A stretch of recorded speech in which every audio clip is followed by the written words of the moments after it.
ఒకడంటాడు కొండకి నడిచొస్తానంటాడు, ఒకడంటాడు స్వామి మీ హుండీలో 5 రూపాయలు వేస్తానంటాడు.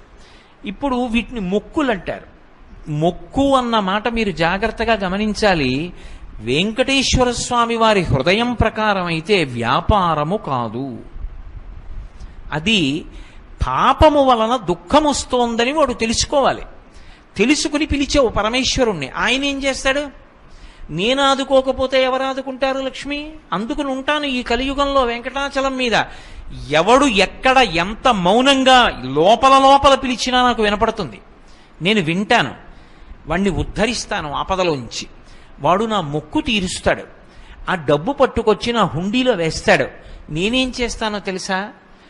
పరమధర్మాత్ముడు నన్ను చూడకుండా ఉండలేక, నాన్నగారిని చూడకుండా ఉండలేక వచ్చినటువంటి కొడుకులా, నన్ను చూడకుండా ఉండలేక వచ్చినటువంటి